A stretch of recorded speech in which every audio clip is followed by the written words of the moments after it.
Hey everyone, welcome to my another new blog. আশা করছি তোমরা সকলে খুব ভালো আছো।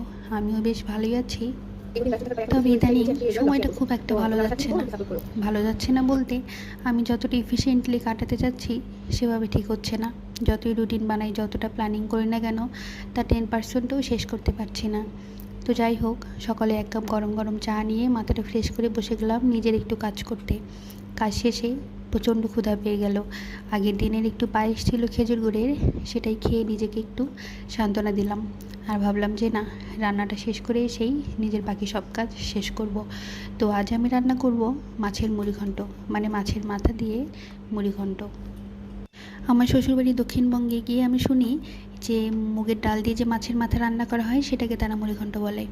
অথচ আমার বাবার বাড়ি উত্তরবঙ্গে, মানে রংপুরে, সেখানে আমরা পোলায় চাল দিয়ে যে মাছের মাথা দিয়ে রান্না করা হয় সেটাকে মুড়িঘণ্ট বলি। তো যাই হোক, বিয়ের পর একদিন আমি পালমাশাকে এটা রান্না করে খাইয়েছিলাম, তার প্রচণ্ড ভালো লেগেছে। তারপর থেকে বড় মাছের মাথা বাড়িতে আসলেই সে বলে যে অনন্যা, মাছের মাথা দিয়ে কিন্তু মুড়িঘণ্ট করবা। তো এবার শ্বশুরবাড়ি থেকে আসার সময় বেশ বড় সাইজের দুটো রুই মাছ এনেছি। তো সেটার মাথা দিয়ে আজকে মুড়িঘণ্ট করব। মাথাটা আগের দিন রাতেই ভেজে রেখেছিলাম, তাই কাজ অনেকটা কমে গিয়েছে। তো প্রথমে সব মশলাগুলোকে পেস্ট করে নিয়েছি, যেমন আদা, কাঁচা লঙ্কা, পেঁয়াজ, রসুন সব কিছুকে পেস্ট করে নিয়েছি। আর কাঁচা লঙ্কা আর কিছুটা টমেটো কুচি করে রেখেছিলাম।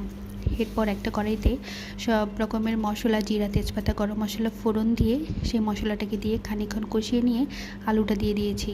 এরপর সব কিছু সিদ্ধ হয়ে এলে এবং মশলাটা ভালো মতো কষানো হলে আগে থেকে জল ঝরিয়ে রাখা পোলায় চালটা দিয়ে সেটাকে ভালো মতো ঢেকে দিয়েছিলাম। এখানে আমি চালে ডাবল পরিমাণ জল দিয়েছি। প্রায় মিনিট 15 পরে ঢাকনা উঠিয়ে পেঁয়াজ, বেরেস্তা, কাঁচা লঙ্কার সামান্য চিনি দিয়ে ভালো মতো নেড়েচেড়ে আবার ঢেকে দিয়েছিলাম 10 মিনিটের জন্য। ব্যাস হয়ে গেল আমার মাছের মুড়িঘণ্ট। আর এটাকে পরিবেশন করেছিলাম লেবু সালাদের সাথে। তোমাদের কেমন লাগলো জানিও।